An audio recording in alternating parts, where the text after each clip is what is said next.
Hello everyone, we are from group 5, so today we would like to present our next material. It could be the last chapter, if I'm not mistaken, about attitude and application. Next, please.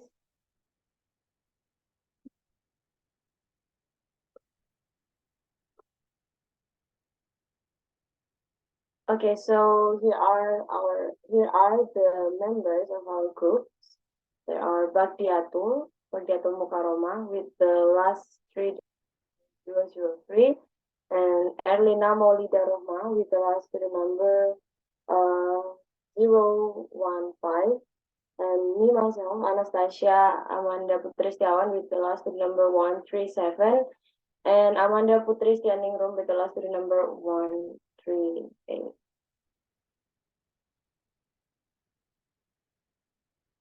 this is the first subtopic that we are going to discuss. Attitudes to language.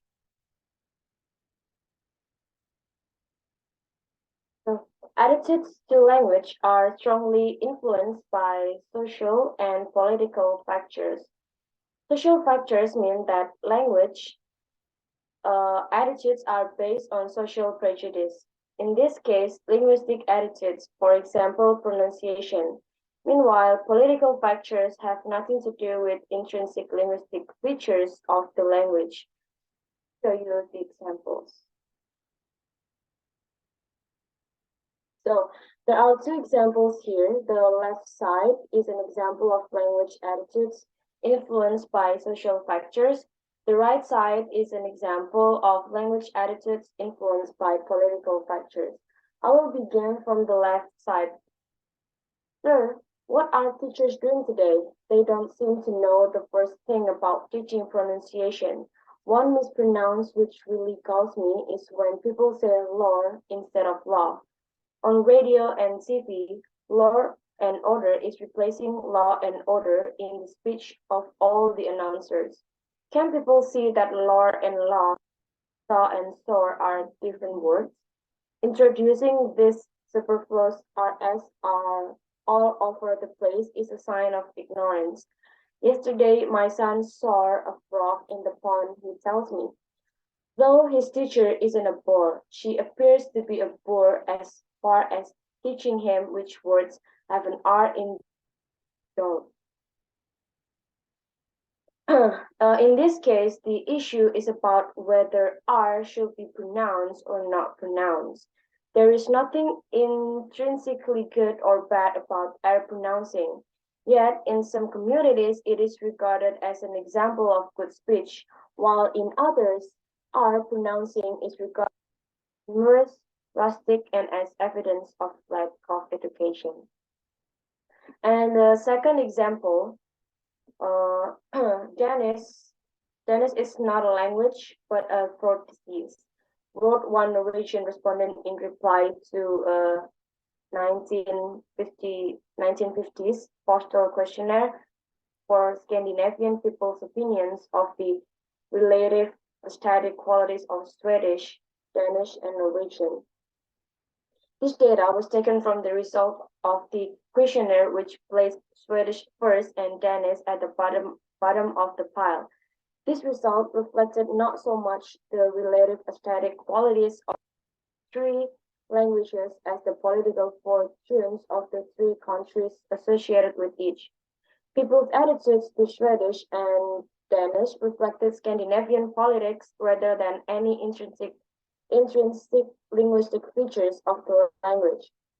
With the rise of Danish influence through its membership of the European Economic Community, one would expect different results from a similar questionnaire in the 21st century.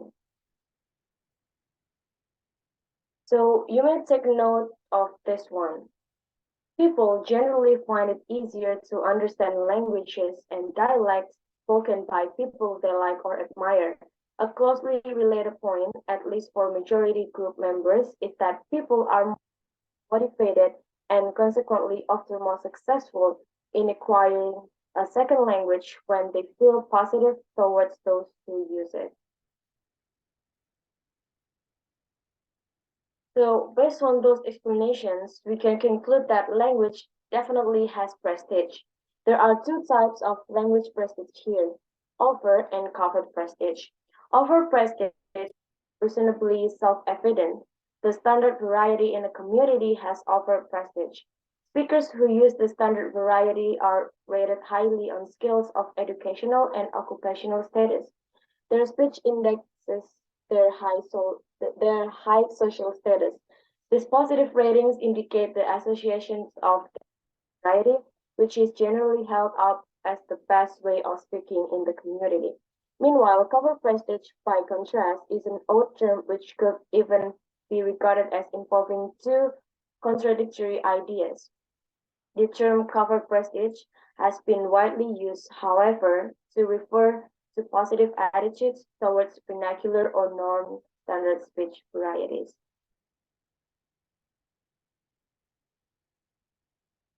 Again, let me show you the examples. There are two examples here. I will begin from the left side.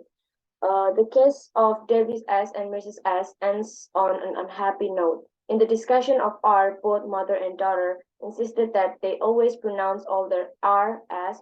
They had ridiculed speaker two. One of the speakers on the tape played to them single R, and they could not believe that they would make such a mistake themselves. Unwisely, I played back the section of tape in which Molly S. recited strawberry shortcake, cream on top, tell me the name of my sweetheart.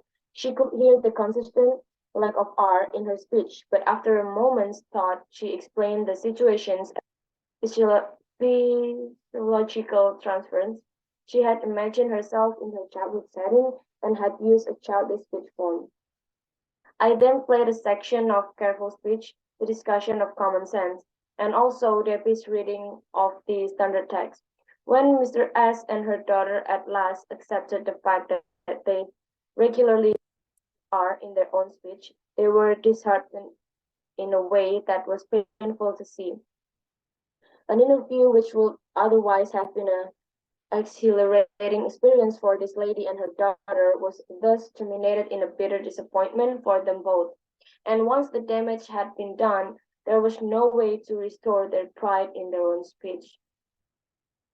So the realization that we do not always speak as we had imagined can serve a warning not to be too hasty in judging the speech of others. So let's move on to the second example. Ray is a West Indian teenager whose linguistic repertoire includes features of Jamaican Creole as well as standard the local Manchester accent. He has no illusions about his teacher's views about the language variety that he speaks with his friends. She'd rather said she'd rather we said nothing at all if you don't use proper English. And as for Padoy, she hits the roof if she hears us using it at all school. She calls it ugly speech.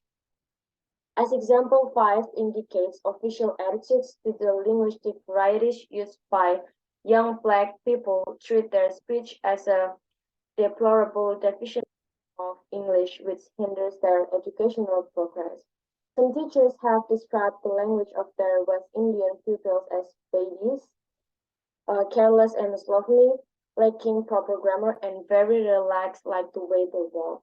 Overtly negative attitudes towards their speech reflect the depressed social position of West Indian people in Britain rather than features of the language they use. Society's evaluation of these vernacular varieties clearly reflects attitudes to the low social status of economically depressed and especially black immigrants and the children of immigrants in Britain.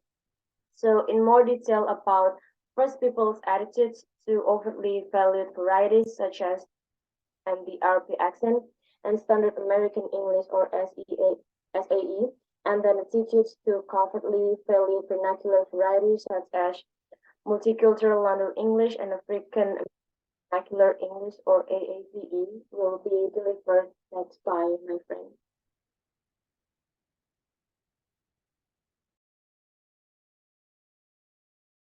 Okay, so now I'm going to explain attitude to standard English and RP. Next, please. So standard English has enormous legacy of overt prestige. It has been regarded as a symbol of British nationhood. The second one is it has been promoted as the only acceptable variety for use in all official domains, including education, while vernacular English dialects are downgraded. In fact, English is highly regarded by those who does not use them. RP or receive pronunciation speakers rated more intelligent, confident, and industrious than regional accented one. RP is rated ahead of all other accents on such criteria as communicative effectiveness, social status, and general pleasantness. People who use RP accent are often taken more seriously, and RP speakers are more likely to persuade people to cooperate. Next.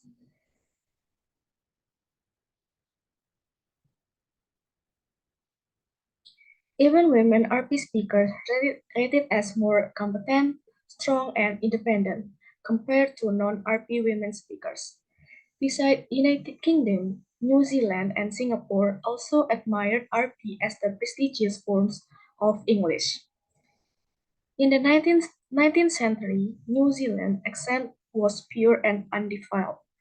As the time goes on, New Zealand accent marked as awful accent. Nowadays, New Zealand's accents described as corrupt, objectionable colonial dialects, degraded, hideous, even evil-sounding accent. Regardless, RP is rated high in social dimension. In Britain, local accents tend to be more scored in personal characteristics such as friendliness and humorous.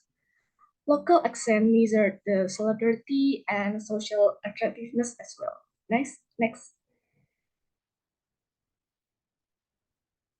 So the second one, attitude to vernacular forms of English. Next.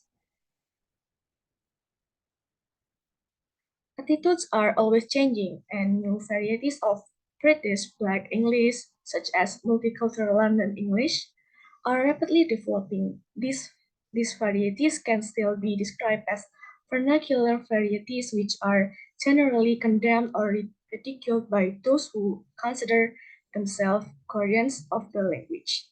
An example of this variety is AAVE, Asian American African Vernacular English.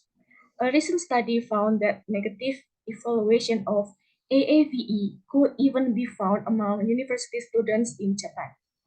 Japan has absorbed American racial stereotypes alongside many other American values. In the USA, AAVE has been at the center of a debate about the role of vernacular varieties in education for at least 4 decades. Next, please.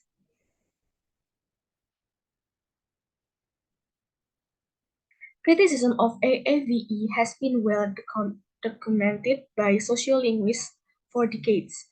For example, the word us in AAVE, pronounced as us instead of us, implies that most AAVE speakers are ignorant. Much media use tends to confirm these negative attitudes to AAVE. African American newsreaders and movie stars typically use AAE, while those entertainers and sports celebrities who do use AAVE features tend to restrict them to more intelligible, stereotypical features in less formal contexts. On the other hand, many successful African Americans assert the importance of maintaining and giving status to AAVE and resisting attempts by the majority group to impose SAE on everyone. Next. The Ebonics debate on 1990s ever stated an argument if you use AAVE, you won't get a good job. Sadly, those who do successful jobs such as army officers and airline pilots are often mistaken for service personnel.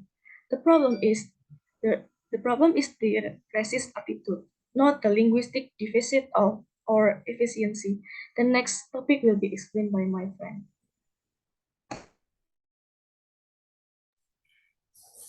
All right, so the next point is about social linguistics and education, especially about vernacular dialects and educational disadvantage.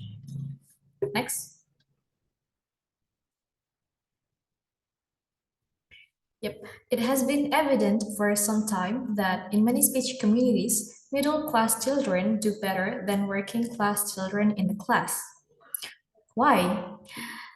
They get better exam results, for instance. Similarly, though there are some exceptions, children from the mainstream culture generally have greater success in school than minority group children.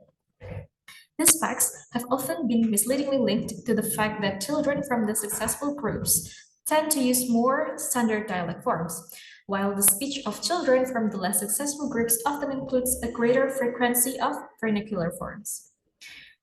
Some sociolinguists have undertaken research to investigate the extent to which the use of vernacular forms or a distinct variety may act as a barrier to communication between teachers and pupils. And this leads to sociolinguists' invention about changing teachers' negative attitudes and developing their appreciation of linguistic diversity and providing advice and recommendations for classroom practice. Next.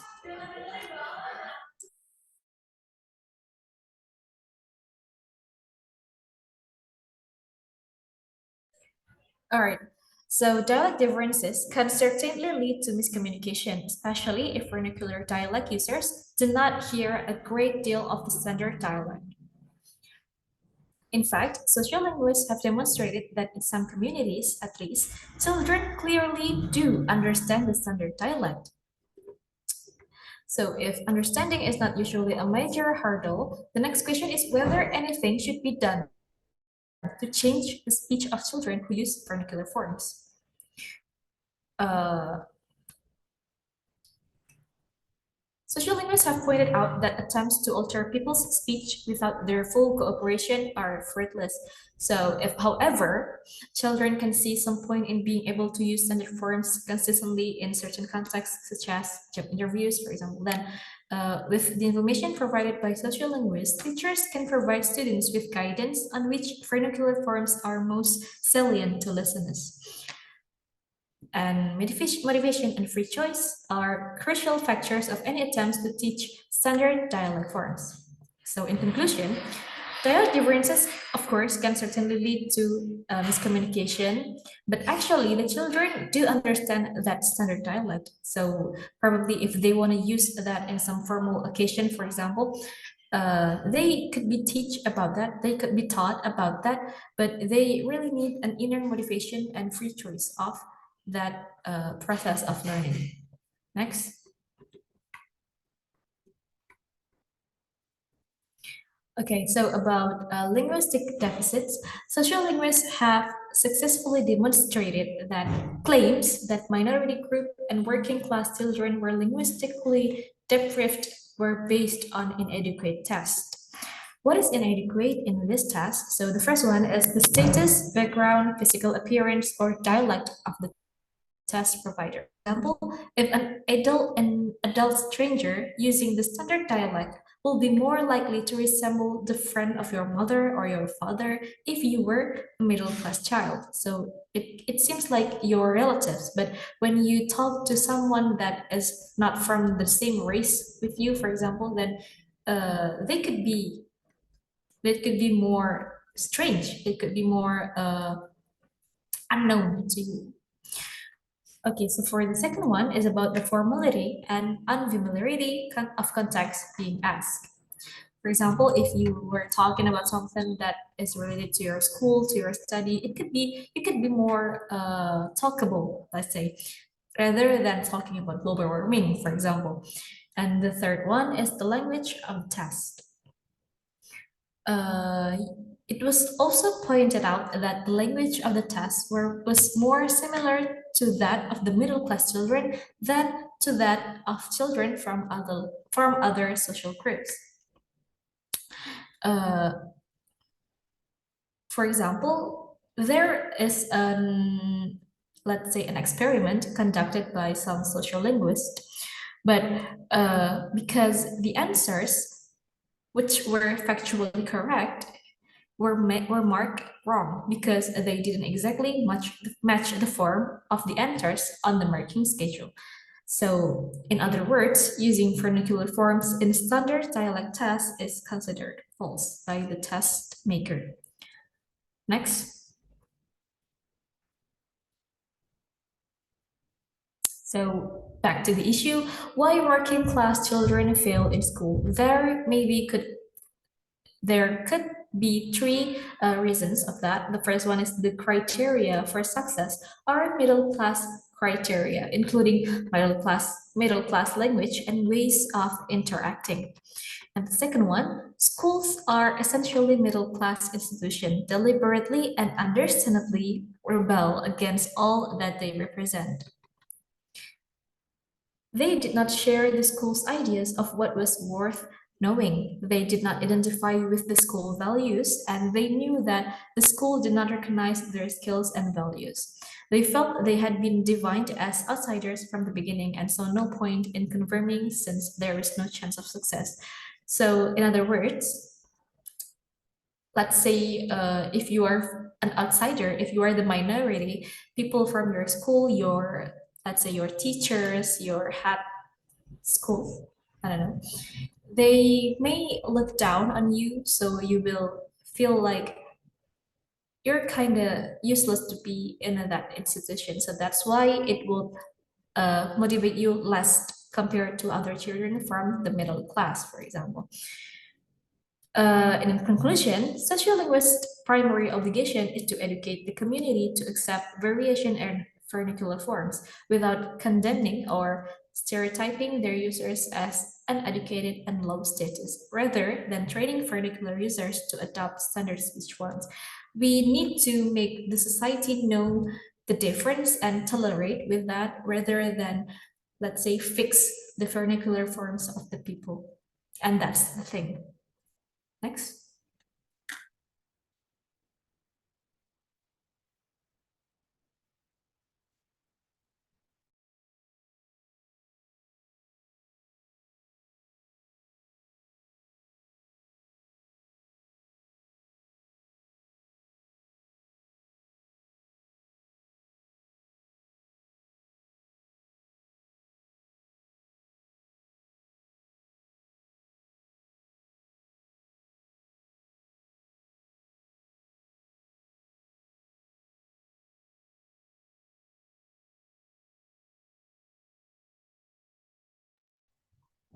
Next, I would like to talk about socialistic and forensic linguistics. So, what kind of what forensic linguistics is? So, it is a application of linguistic study that used in identifying crimes. The aim is to help the process of upholding justice through language use and language variation.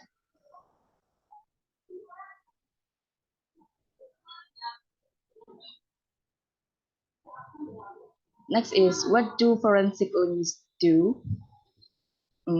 They research about how language is used in written and spoken legal settings and provide expert evidence to courts about language issues, analysis of language and communication in legal contexts such as police interviews, courtroom interaction, or legal documents. Next is examine language use in academic writing, for example, in plagiarism cases and in trademarks in phone conversation, in text messaging, and in email interaction. In providing expert evidence to courts, forensic sociolinguists aim to identify sociolinguistic clues and understandings which will assist in resolving legal questions and contribute to justice being done.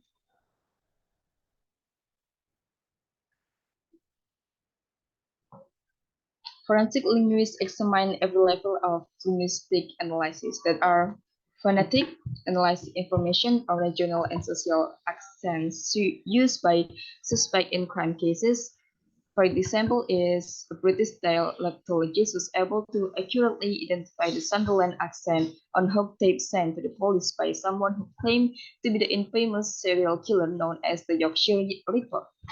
Lexical used to demonstrate likelihood of plagiarism. For example, some controversies found in the source of materials in the Da Vinci Code.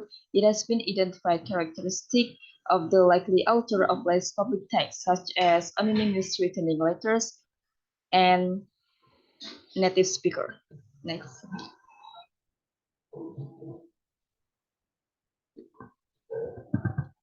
There is grammar. Identifying grammatical strategies can disadvantage witnesses in court cases. For example, defense lawyers often use passive voice to avoid attributing agency to a person accused of a crime so that the focus has shifted to the victim. So the defense lawyer said that you think you were cheated to the victim. Your shirt came off, your arms were held over your head. So were your legs braced? And the next is semantic, can convey very different associations with important consequences. For example, prosecution lawyer said, so you were wandering around the area for over 2 hours that night. Accused said, I was walking around the district looking for a shop. So the lexical wandering around and walking around here is different. Wandering around is aimless activity, while walking around is activity that has do. They do in point. So next.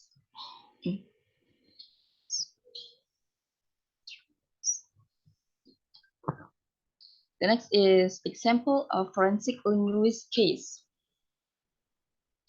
On the left side of the screen is a conversation between prosecuting lawyer and rape victim in a courtroom. Here, forensic linguists try to find any potential injustice in the conversation using discourse analysis. Back to the conversation, there is Q as a prosecuting lawyer said that he confirmed that rape victim is in her house at the time of condition at the time of accident was occurred, and the rape victim said yes, it was her home. And then the lawyer continues to ask, and you knew you had a way out if there was any difficulty. And the victim said that I didn't really take into account any difficulty. I never expected there to be any.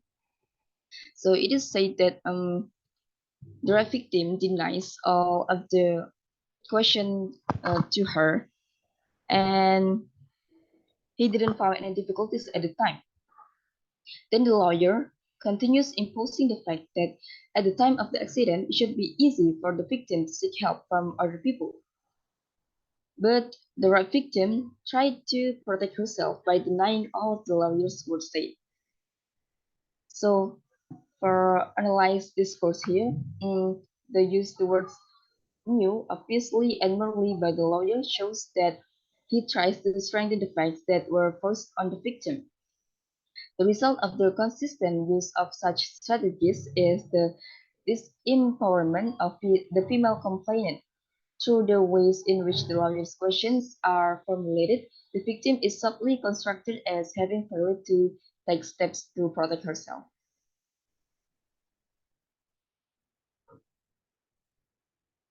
Finally, the conclusion. This chapter has described a range of attitudes to language and varieties of language, as well as some of the social, educational, and legal implications such as attitudes. Of such attitudes. Attitudes on varieties of language and their use helps explain why children from lower socioeconomic groups and children from minority cultural backgrounds often do not succeed in middle-class classrooms. This chapter also gives information where the implications and applications of sociolinguistic study may be beneficial in the wider community, such as in the fields of educational linguistics and forensic linguistics. That's all from our presentation, and thank you.